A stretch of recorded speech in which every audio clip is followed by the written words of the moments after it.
Today is Friday, May 12th, and we're going to go around the bases with our MLB insider at the New York Post, Jon Heyman. Jon, how you doing, man? I'm good. How are you, Ryan? I'm doing well, and it's glad to be back here talking baseball with you. And let's get started with our first topic, the New York Mets. It's been a rough go for them this season. 3-12 in their last 15 games. They just dropped 2 out of 3 to the Cincinnati Reds. There's concerns all about this team right now. Their lineup isn't hitting well. Their pitching is not doing well. So I got to ask you straight up, Jon, on a scale of 1 to 10, how concerned are you about this Mets team right now? Yeah, I'm very concerned. I'd give it a 7. It's funny, Joel Sherman asked me the same question. I still gave it a 7, so I want to be consistent. I may be up to an 8 now. It's been a few days. I mean, they're playing teams that they should be able to beat lately, right? Detroit, Colorado, now Cincinnati. I mean, to go 3-12, it's one thing if you're playing the Rays and the Braves and even the Phillies or the Padres, somebody who's got talent, but right now they're playing also Rans and they're losing and losing badly. They look rather old right now. We thought they were going to look rich with a $377 million payroll. They just look old. Yeah, and I think the biggest shock of it all right now is that starting pitching, that expensive rotation that they spent all that money on this offseason isn't performing well. And we got to talk about Max Scherzer. Obviously, he was scratching his last start due to neck spasms. But you wrote a column this week about there's something more to monitor with him, possibly with his side issue. But what more can you say about what's going on with Max Scherzer right now? Yeah, the neck spasm is not a big issue. Pushed him back. The issue is the one that pushed him back when he was about to start in LA. It was the side issue. It could say back near the lat. It's not good. Obviously, the Mets people think they may need to monitor this, and he may need to manage this for the entire season. So, he wants to stay off the IL. Maybe he will. Maybe it'd be better if he just went to the IL and try to take care of this. I'm not sure. I'm not a medical doctor. Just play one here with you. But it's not a great situation right now with Scherzer and the entire rotation with an ERA around 5. That is not good. Senga has had problems with the control. Obviously, a lift from Verlander, who came back and pitched a huge game, but they're going to need more of those type of games. Yeah, they really are. And I wanted to talk about the other ace that's injured in New York, talk about Carlos Rodon and the New York Yankees. We haven't seen him make his Yankees debut yet this season. It started off with elbow issues in spring training, and then it's evolved now into a back issue. So what can you say about Carlos Rodon? The chances he's going to make a start this season? I mean, he signed a 6-year, $162 million deal in the offseason with the Yankees. Are we going to see Carlos Rodon pitch for the Yankees this year? Well, they say that he will pitch at some point this year, but he is supposed to pitch off flat ground today as we do this on Friday. It's been 3 days since he got the cortisone shot, so they're hopeful that he can pitch off flat ground today, but he's going to have to ramp up again. So 6 weeks from today is really the estimate. So we're thinking about late June at this point. So, I mean, not quite half a season lost, but looks like about 40% of the season potentially lost, and that's best case scenario. The elbow feels fine. It is just the back at this point. They say he's not in real pain, but obviously something is wrong. They're talking about range of motion issue. He doesn't feel comfortable with the velo right now when he's throwing off of a mound. So we think he'll start off today if he's okay with that cortisone shot and can go with the flat ground, but he's going to have to build up, and it's going to be a while. Yeah, it's a lot of Yankees fans are concerned, obviously, when you're looking at chronic back issues, when you hear those words talking about a starting pitcher, and especially when you gave him all that money this offseason. I will. Go ahead. I will say this.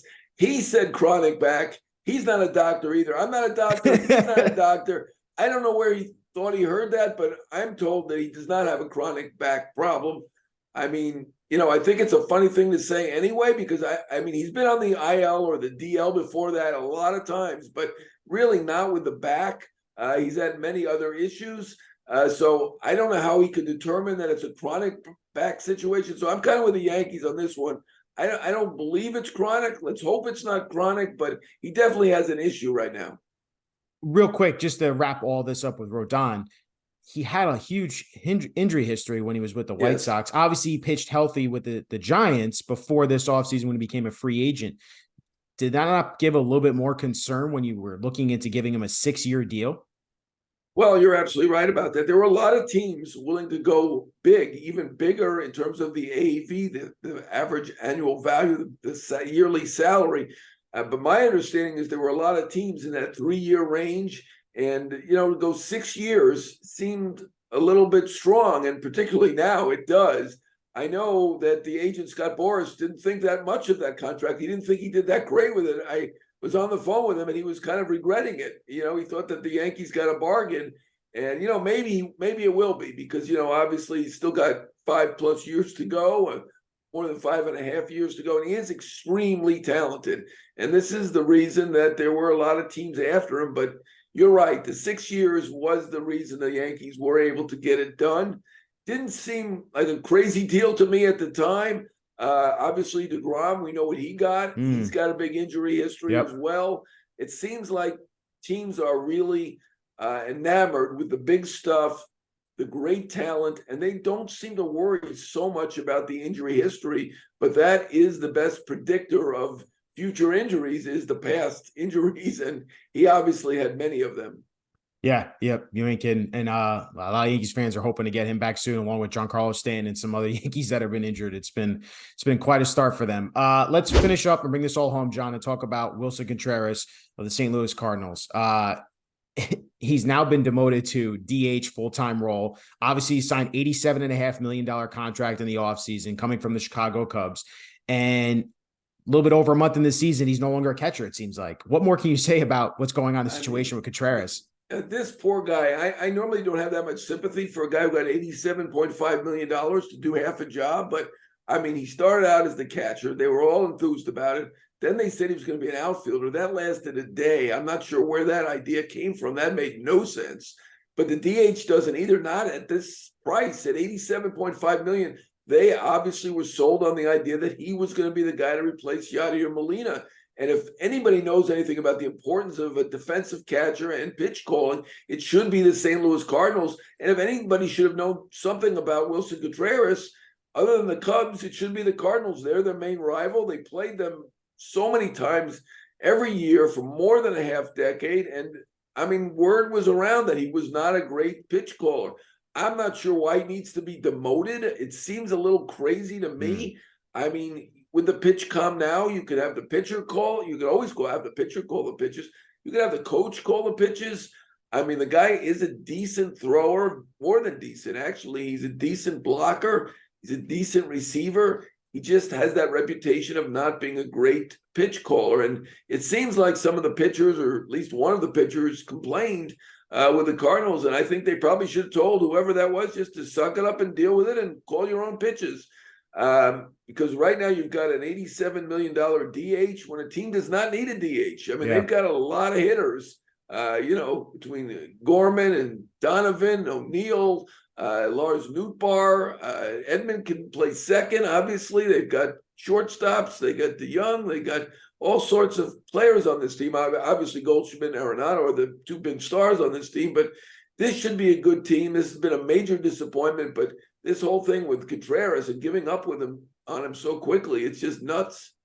Yeah, what I thought was interesting in your column that I read this week is that when they were trying to pitch to him this offseason to sign him, it took a meeting in Orlando, a 3-hour sit down just to talk to him and interview him for the job. And you make it an interesting point. Like, he was in their division playing for the Cubs. You should have had more intel on him and his background as a catcher, right? Yeah, I don't get that. I give a little hat tip to Ken Rosenthal there. He first brought that out, that they were sold on him by this 3 or 3.5 hour meeting in Orlando. Ali Mormal, the manager, was there. John Mozeliak, the GM, was there. And, I think that's a funny way to hire a catcher. You've got not only have stats, you've got scouts, you've got all these analytics. You certainly should have word of mouth. If you have any friends in the game, you can talk to them. I think kind of word was out that he was not a great pitch caller. He's a decent receiver, good thrower, very good hitter, and that's what he is. And they should have known that from the start. I can see why he'd be great in a meeting. I talked to him at the All-Star game. Fantastic guy. He's got a great attitude. Some people just didn't think his aptitude for calling pitches was great.